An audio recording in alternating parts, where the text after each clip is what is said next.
In a world where chaos often reigns, there are those among us who find solace, even joy, in precision and predictability. Our story begins with one such individual, a young boy named Leo, whose universe was meticulously arranged. For Leo, the world was a place of clear rules and undeniable logic. Cereal belonged in a neat bowl, shoelaces were tied in perfect bows, and books were stacked with an almost architectural precision, from tallest to shortest. Every object had its designated place, and every action yielded a predictable outcome. A ball dropped, inevitably, bounced downwards. Water poured, unfailingly, flowed downwards. This was the natural order, and Leo, in his quiet appreciation for structure, found comfort in its unwavering consistency. Within the confines of his room stood an artifact that, while outwardly unassuming, held a particular fascination for Leo: a large, antique mirror. It wasn't adorned with ornate carvings or gilded frames. Its charm lay in its very simplicity. Yet for Leo, this mirror was more than just a reflective surface. It was a canvas for imagination, a potential gateway to realms unseen. He would often gaze into its depths, envisioning it as a secret passage to another dimension, a place where everything mirrored his own world, perhaps with just a touch more sparkle, a hint of enhanced perfection. The mirror became a silent companion in his games, faithfully mimicking his every silly face, a constant source of innocent amusement. One sun-drenched afternoon, as Leo embarked on an imaginary expedition through his room, a pretend map clutched firmly in hand, whispering declarations of venturing to the land of the unknown. His journey led him inevitably towards the old mirror. What transpired next defied every logical principle Leo held dear. The mirror, usually a passive observer, began to transform. It shimmered with an ethereal glow, its surface rippling and wobbling like a liquid membrane. The edges pulsed with a soft, iridescent light, captivating Leo's attention. A gasp escaped his lips. Driven by an irresistible curiosity, he extended a tentative finger, intending merely to touch the luminous boundary. But the encounter was far from a gentle touch. With an instantaneous whoosh, Leo found himself not merely touching, but tumbling headlong through the shimmering portal. He landed with a peculiar bouncy thud, cushioned by a surface that felt remarkably like a colossal marshmallow. The familiar contours of his room had vanished, replaced by a landscape that was both eerily familiar and utterly alien. He blinked, attempting to reconcile the bizarre tableau before him. This new world was a distorted reflection of his own, a place where the very fabric of reality seemed inverted. The sky, instead of its customary blue, was a vibrant, bubbly green, while the grass beneath his feet shimmered with a deep, impossible blue. A fluffy white cloud, defying all known laws of physics, drifted downwards from the ground, only to gently splash upwards into the verdant sky. A puddle on the path, rather than lying still, continuously erupted in tiny, reverse fountain-like splashes. Leo rubbed his eyes in disbelief. "This isn't right," he murmured, his voice laced with confusion. "Clouds go up, rain comes down." Suddenly, a fluffy white rabbit appeared, not hopping forward as one might expect, but rather moving backward, its tiny tail twitching curiously in front. The rabbit paused, turned its head, and with a peculiar squeak, it uttered, "Yippa yad." Leo, still reeling from the sensory overload, could only stare. "What did you say?" he asked, his voice a mixture of bewilderment and curiosity. The rabbit hopped closer, its nose wiggling with an almost mischievous air. "Ole emaquel ot denalrorum," it declared.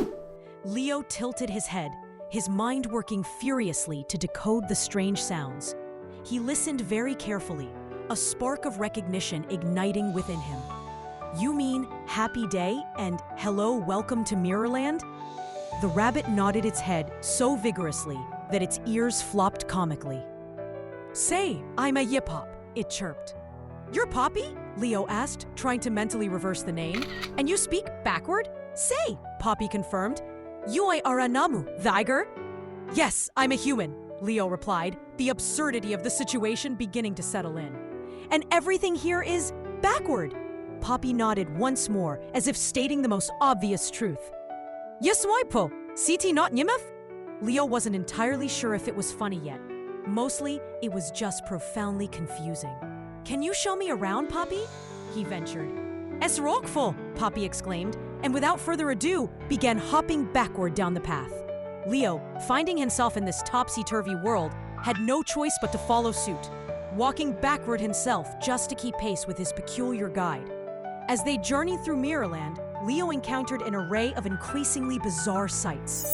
They passed a grand building that bore a striking resemblance to a school. However, instead of children joyfully rushing inside, a group of youngsters were being reluctantly marched through its doors, their faces etched with tears and complaints. "Oh no, it's time for punishment," one child wailed dramatically. Another sniffled, "I hate punishment. I wish it was work day."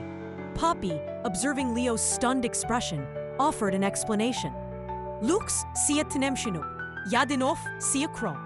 Leo's jaw dropped in disbelief. But school is for learning and playing with friends. Holidays are for relaxing and having fun. Poppy shook its head emphatically.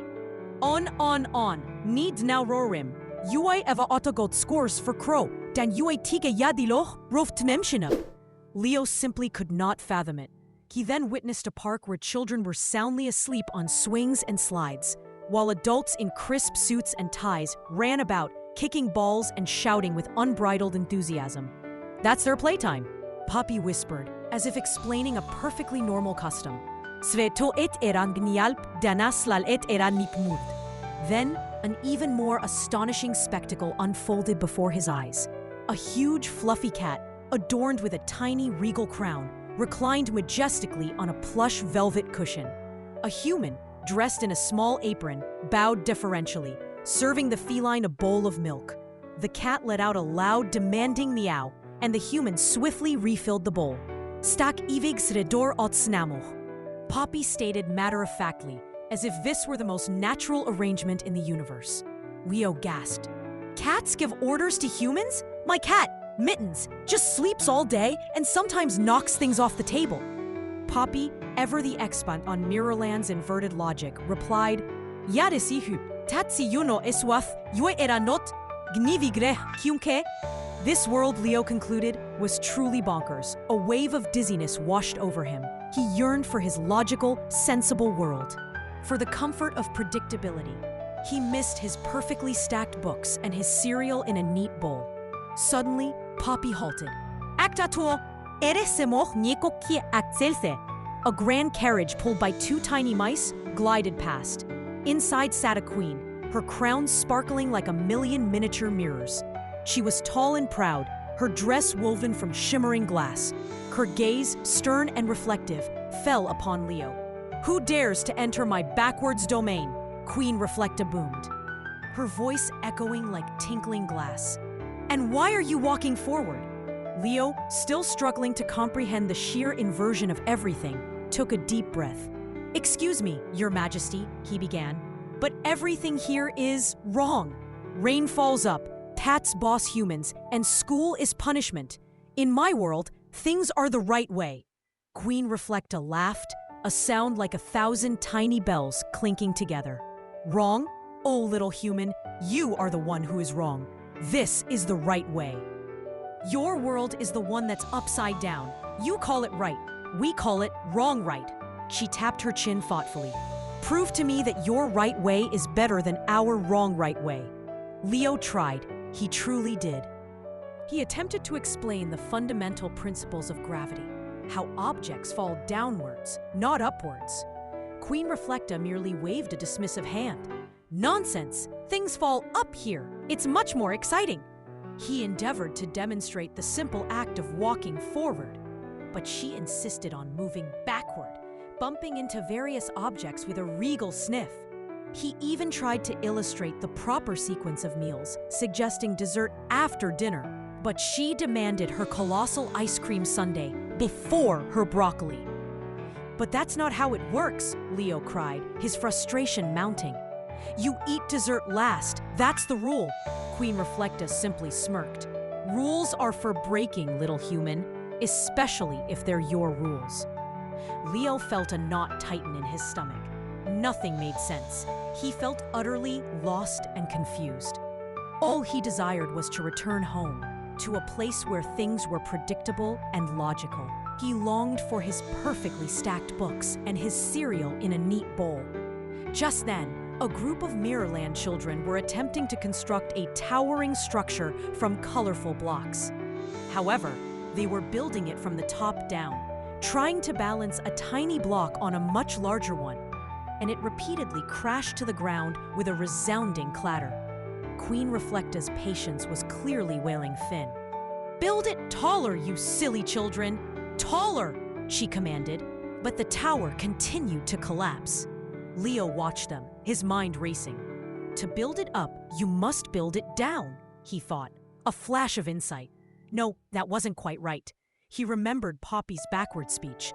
He had to think in reverse. "Wait!" Leo shouted, his voice cutting through the Queen's exasperated commands. "Queen Reflecta, if you want the tower to stand tall, you must tell them to build it short." The children paused, their eyes wide with surprise. Queen Reflecta looked at Leo, then at the scattered blocks, then back at Leo, a flicker of intrigue in her mirrored gaze. "Build this tower short," she commanded, her voice booming with renewed authority. The children, accustomed to performing the opposite of what would make sense in Leo's world, but the right thing in Mirrorland, immediately began building from the base. They carefully stacked the blocks upwards, one by one, establishing a strong, wide foundation. To their astonishment and Queen Reflecta's immense delight, the tower stood tall and strong, reaching majestically for the green sky. Queen Reflecta clapped her hands, a joyful, tinkling sound. You understood our logic by thinking illogically," she exclaimed, a genuine smile gracing her lips. Leo grinned, a huge, triumphant smile spreading across his face. "I just learned to think differently," he said. He realized that sometimes what appeared to be the wrong way could, in fact, be the right way, depending entirely on one's perspective and the context. He spent the remainder of the afternoon assisting Poppy in communicating by translating its backward speech, and even imparted to Queen Reflecta a few forward tricks that, when reversed, made things work even more effectively in Mirrorland. He began to genuinely enjoy the delightful absurdity, finding humor and even wisdom in the upside-down world. He even ate his dessert first. And to his surprise, it was remarkably fun.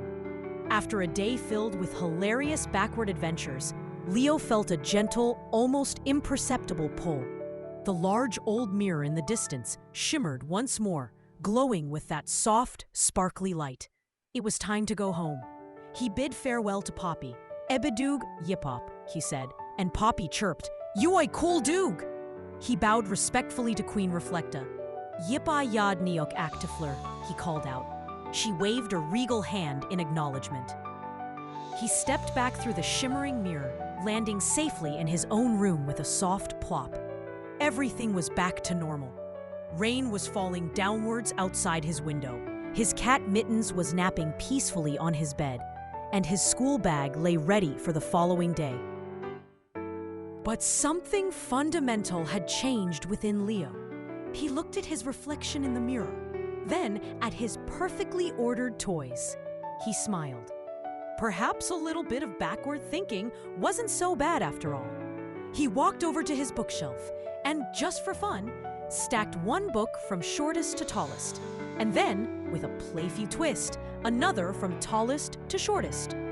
He looked at his cereal bowl. He might even try eating his dessert first tonight. He had learned a profound lesson, that there is more than one way to perceive the world. And sometimes the most unconventional or seemingly silliest approach can, in fact, be the smartest. And that, he thought, was a truly valuable insight to carry forward.